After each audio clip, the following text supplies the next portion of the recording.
La siguiente transmisión es apta para toda la familia. Contiene closed caption y es financiada con recursos del Fondo Único de TIC.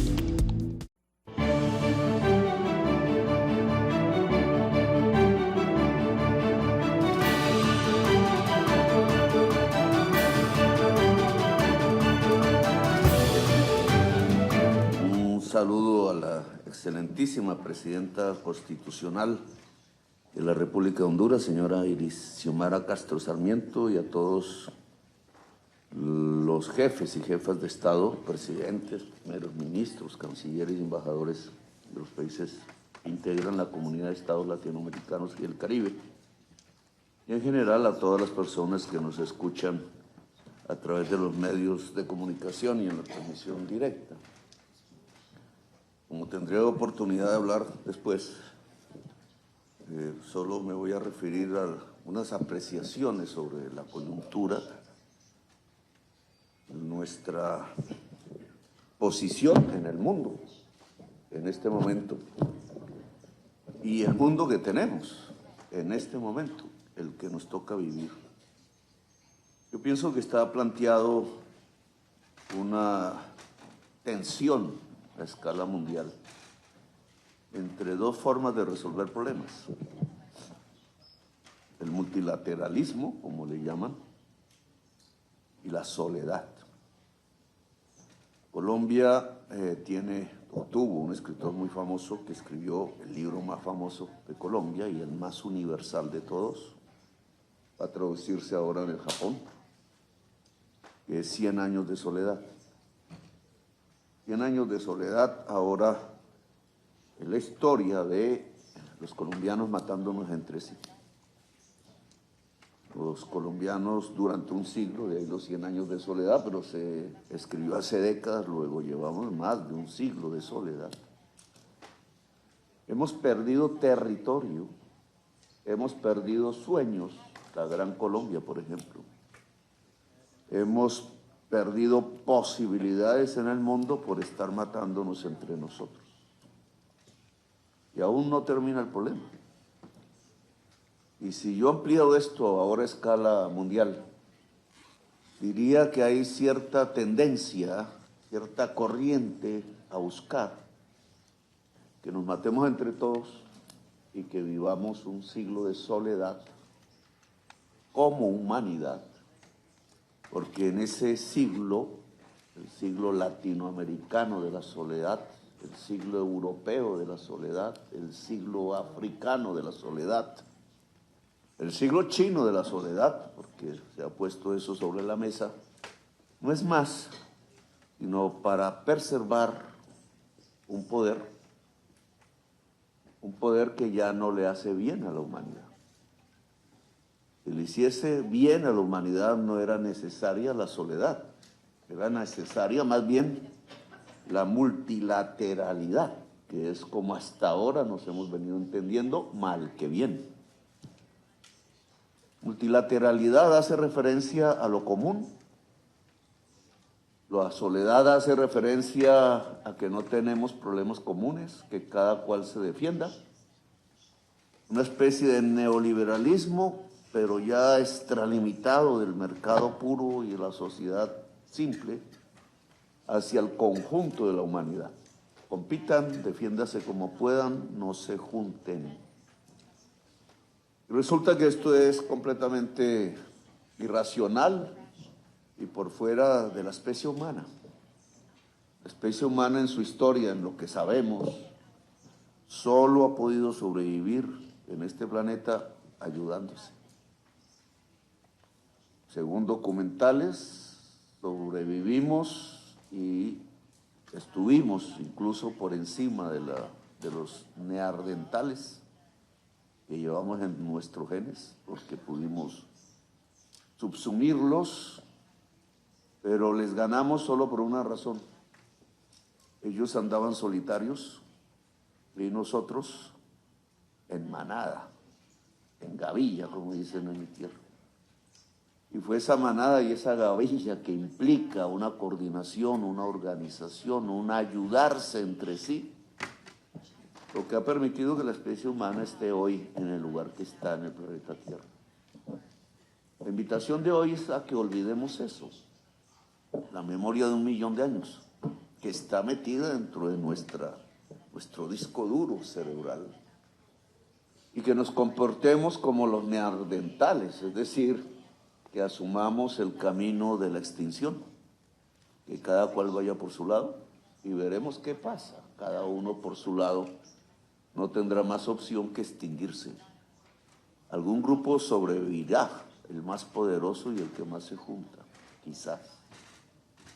Entonces, en esta tensión entre multilateralismo y soledad que se ha lanzado como consigna en el mundo, lo económico es apenas una expresión, no más. ¿Cómo respondemos en América Latina? Y yo creo que, y en el Caribe, yo creo que esta primera reunión, primera en el mundo, de Estados, después de lanzarse la consigna de la destrucción del multilateralismo, pues es importante y bien que ese faro empiece a prenderse en el conjunto de la humanidad desde América Latina y el Caribe. El Caribe siempre lo he pensado como un faro, y la juntura del Mediterráneo con el Caribe hace 5 siglos, pues amplió aún más el faro. No es solamente el espacio de huracanes, lo diré más tarde, el mar, sino es el espacio de huracanes de las ideas, del arte, de la revolución.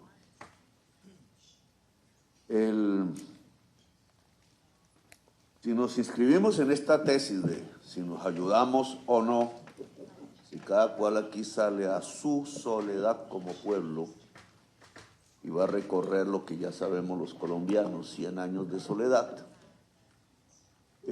o si al contrario nos comportamos como humanidad y nos ayudamos, 2 caminos tenemos por delante, independientemente de qué pensemos, y derechas y izquierdas y progresismos y atrasos y otras cosas nuevas y religiones o no.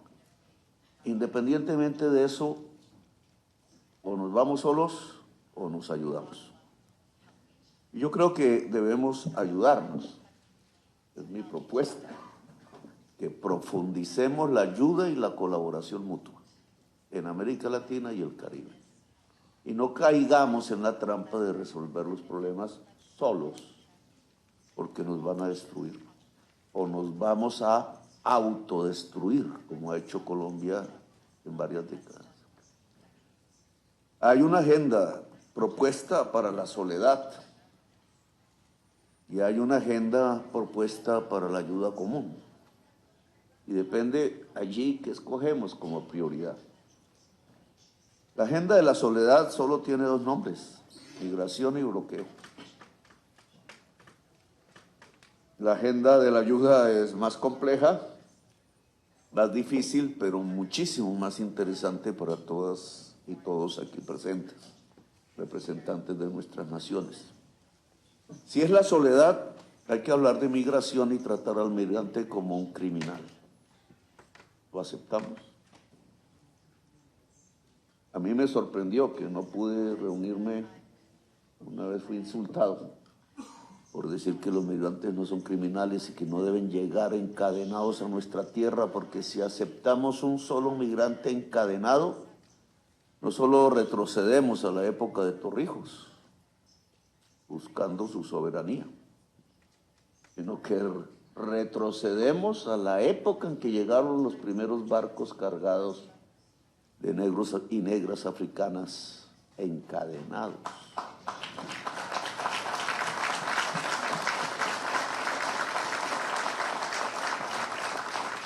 La soledad son las cadenas, podemos aceptarlas y ponérnoslas nosotros mismos. O la ayuda común es quitarse las cadenas. Por tanto, yo pienso que no se puede aceptar ningún espacio de discusión sobre migración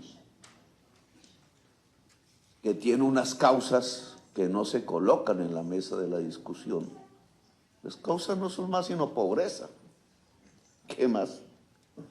Una diferencia social entre el norte y el sur, y no solo en el continente americano, también en el resto del mundo, Pobreza que cada vez más tiene una raíz o varias. En la crisis climática nos quedamos sin agua. Y no por culpa de nosotros. Nos estamos quedando sin agua como el Canal de Panamá por la codicia y el exagerado consumo basado en CO2, en carbono, de los ricos del norte. Algunos ricos del sur los acompañan, pero es así. La desigualdad social es una desigualdad de carbono. Y el carbono en la atmósfera puede matar a los ricos y a los pobres. La migración es apenas la consecuencia de esa desigualdad geográfica del efecto de la crisis climática en el territorio. Lo solucionamos poniendo cadenas, llevando la población migrante al Salvador, a unas cárceles para criminales. No critico, tengo mi opinión personal sobre si esas cárceles deberían estar o no estar, pero lo que sí critico es que no puede llegar ningún migrante a una cárcel de esas, porque sería tratado como criminal y como esclavo, y no lo es un ser humano. Y América Latina no puede bajar la bandera de la dignidad humana. La dignidad humana, o qué fue lo que nos hizo nacer como repúblicas, que ninguno de nosotros es monarquía. Si olvidamos esa fase, que es la misma de la historia de los Estados Unidos, excepto Canadá, pues olvidamos lo que significa el concepto mismo de la dignidad humana. Luego, la discusión de la migración no puede ser en soledad, en mi opinión. Tiene que ser colectiva, común, tiene que estar en la agenda de la ayuda y la colaboración, no en la agenda de la soledad. Y podría tener mejores resultados, incluso multilaterales. El otro son las drogas. La agenda de la soledad solo habla de migración y drogas, sustancias peligrosas, entre comillas, que dictamina las Naciones Unidas y cambia en el tiempo.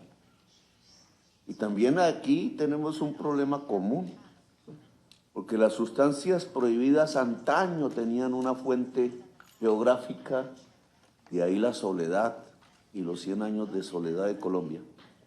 ¿Qué era Colombia? Nos volvimos famosos desde hace 50 años por ese hecho. Pero hoy no es así. Hoy cualquier captura que hagamos en Colombia de algún capo es italiano, es croata, es albanés, es francés, es norteamericano, es alemán, es mexicano, es argentino, es uruguayo, es ecuatoriano, etcétera. La guerra contra las drogas ya no es un problema de soledad de Colombia. Es un problema multinacional, planetario. Tiene que ver con el capitalismo y el mercado. Pero no auscultamos las causas, sino que simplemente echamos venenos y encerramos campesinos y jóvenes en las cárceles, más en el norte que en el sur. Uno tendría que preguntarse algo simple. Los que nos ordenan poner gente presa por hacer cocaína andan borrachos de whisky. Entonces la pregunta que uno tendría que hacerse es, ¿qué es más peligroso, el alcohol o la cocaína? Y no tendría que hacerse uno la pregunta desde el punto de vista ético, sino de la ciencia. Todo progresismo tiene que guiarse por la ciencia. ¿Qué dice la ciencia al respecto? A nosotros nos persiguieron por la cannabis. Mucha gente ha muerto y muere por la cannabis en Colombia. Y uno sale trabado si camina a Wall Street. Huele por todas partes. Y entonces, ¿por qué nos hicieron matar por el cannabis a nosotros, los colombianos? ¿Era científico o era simplemente el capricho de un hombre porque sus propias juventudes afro y arias peleaban contra la guerra de Vietnam? Era era una decisión política, no científica, el crimen parece ser construido por el Estado mismo, no porque hay malos en la sociedad. ¿Qué es más peligroso, el alcohol o la cocaína? Pues pareciera que hay una diferencia geográfica, no científica. Lo legal es la droga que se produce en el norte. Lo ilegal es la droga que se produce en el sur. No es un problema de protección a los niños y a las niñas, porque si no el dinero que se usa en las cárceles se estaría usando en prevenir sus consumos, las drogas del norte y las drogas del sur. Hoy cualquiera te dice que el alcohol mata más que cualquier sustancia, pero es legal. Hoy te dice que la nicotina te mata más que cualquier otra sustancia, pero es legal. Y el fentanilo que se produjo fue en las fábricas de los Estados Unidos, hoy es la droga de la muerte y no se produce en el sur. ¿Seguimos dominados o hablamos? Bolivia tuvo, por sus características, la decisión de pelear dentro de Naciones Unidas en la, ¿cómo se llama eso?, la Comisión de Sustancias Prohibidas. Nosotros ahora la hemos seguido y hemos avanzado, no mucho. Hay simplemente una comisión de expertos para estudiar este problema. Pero ¿qué dice el conjunto de América Latina? Decir, los que se emborrachan con whisky nos vienen a encarcelar y a decir cómo es que puede ser una sociedad ética y libre. O planteamos la discusión con la ciencia, no con más, sino con la ciencia. Si no hubiera prohibición, no habría muertos en América Latina y llevamos 1 millón y el problema es cada vez peor. No estaría Haití destruyéndose como se está destruyendo en este momento. Y nuestros estados no estarían rodeados, si es que no infiltrados, por los dineros sucios del narcotráfico que están destruyendo como quizás ninguno, quizás hacen más daño que los generales, aquellos de las dictaduras que decían gorilas. Hace más daño los narcos con su dinero, destruyendo la democracia de cada uno de nuestros estados y traspasando el poder de la sociedad misma hacia las mafias internacionales, a las que ya muchos están subordinados. Esta es una agenda que lleva 1 millón de muertos, quizás más. ¿Cuántos millones de migrantes tratados como criminales? ¿Cuánta gente que se empieza a enviar como si fueran criminales? ¿Es lo que vamos a aceptar como diálogo? Que no es diálogo, es imposición. O nos paramos como América Latina, izquierdas y derechas, y como queramos llamarnos, fuerzas sociales, etcétera, diversas, y establecemos una agenda diferente que yo llamo la agenda multilateral. Porque en vez de hablar de sustancias prohibidas no hablamos de medicamentos para la vida? ¿Acaso cuando vivimos el COVID no nos dejó uno de los promedios de mortalidad por COVID más altos del planeta? No nos sirvieron los sistemas, ni el norteamericano sirvió. Simplemente nos vendieron las vacunas tardíamente. Cuba fue el único país en ese momento que se vacunó con su vacuna. Nos dio un ejemplo. Hablar de esto pareciera ser satánico, pero Cuba nos dio el ejemplo de cómo debe hacerse. ¿Por qué no lo hacemos a escala latinoamericana? ¿Por qué no nos ligamos, en vez de la muerte, a la vida? Y podríamos hablar de muchos otros temas. ¿Acaso las energías limpias no son nuestro poder? Yo le decía a Biden, yo no creo que tenga la oportunidad de decirle a Trump, que dice taladrar, taladrar y taladrar. Si aquí está que hay en América del Sur hay 1.500 gigas de potencial de energías limpias, y la energía fósil de Estados Unidos implica un potencial de 1.200 gigas, un potencial no, una realidad de 1.200 gigas, 1.500, 1.200. Podríamos descarbonizar la matriz energética de los Estados Unidos si quisieran. Y eso sería detener la mitad del problema de la crisis climática del mundo. Nosotros, los aquí sentados. Y obviamente implicaría inversiones de 500.000 millones, dicen, de dólares. Y eso sería progreso en América del Sur. Y necesitaríamos unas redes de energía eléctrica hacia el norte. Como Europa se articuló alrededor del carbón, nosotros alrededor de la energía limpia. Pero Estados Unidos tendría un avance sustancial y no perdería su carrera con China si diera este salto. En vez de meter la cabeza económica dentro, como el avestruz, dentro de los pozos de petróleo y gas, que es lo que quiere hoy, simplemente abrazarnos entre nosotros en América y hablar de América de verdad, América grande, como dice. Es que la América grande no se puede construir ellos allá solos y nosotros aquí solos. Con todas nuestras diferencias nos toca es abrazarnos y ayudarnos. Esa también es una agenda multilateral americana. Y nosotros ahora podemos ayudar a salvar la vida de la humanidad si convencemos a la sociedad estadounidense que llegó el momento de dejar el petróleo y abrazar las energías limpias del sur. Y ganaríamos todos en términos de vida y en términos de progreso económico. Y podríamos hablar de otros temas como la fibra óptica y la inteligencia artificial.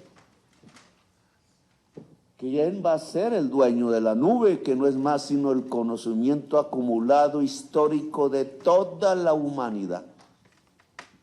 Nuestro bien común esencial fuera del planeta, que no es tan bien común nuestro, pero tenemos que cuidarlo. ¿Qué es si no es el pensamiento humano? La inteligencia, que es lo que nos ha hecho progresar como humanidad, entre comillas, si no es el pensamiento, el conocimiento, que no es en soledad como Newton, sino que es en colectivo. El conocimiento humano es la expresión de los cerebros humanos trabajando en colectivo, no en solitario, aunque haya momentos de soledad. Y entonces esa nube, ¿para quién es? Para Musk, como se llama. Para el dueño de Facebook. Entonces van a usar nuestro conocimiento para volverse mega multimillonarios, que ya son. O hay un control de la humanidad sobre su propio pensamiento para el desarrollo de la humanidad y de la vida en el planeta. Y eso son normas. Eso son regulaciones, esa es una manera de construir que no podemos hacer más sino en colectivo. Y no es el señor Elon el que va a definirlo, no puede ser, él no es representante de la humanidad, ni del África, ni de los países árabes, ni del Asia, ni de América Latina, ni de Europa, ni de su propia sociedad estadounidense. Que tiene que haber democracia en la decisión de cómo se usa el pensamiento humano en lo que ahora se llama la inteligencia artificial. La inteligencia artificial es la inteligencia humana, solo que manejada en una nueva tecnología y transmitida por la fibra óptica. ¿Cómo es el mapa de la fibra óptica en América Latina y el Caribe? Si nosotros no tenemos esas nuevas autopistas que tienen velocidad a la luz del pensamiento y el conocimiento, no estamos integrados. Ya, aunque hay que hacer ferrocarriles, no es el ferrocarril.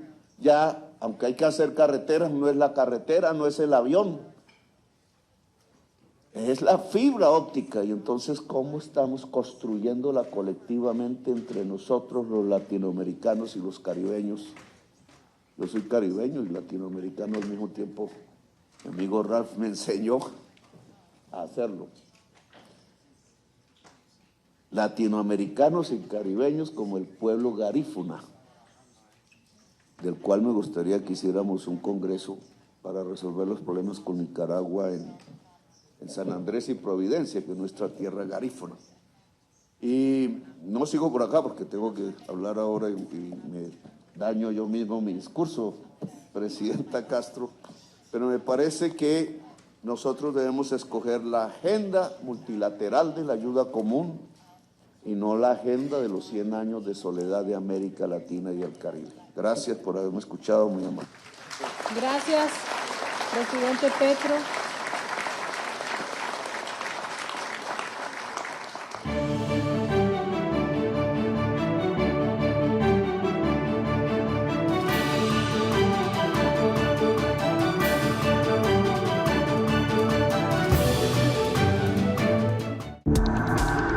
Este contenido fue financiado con recursos del Fondo Único de TIC.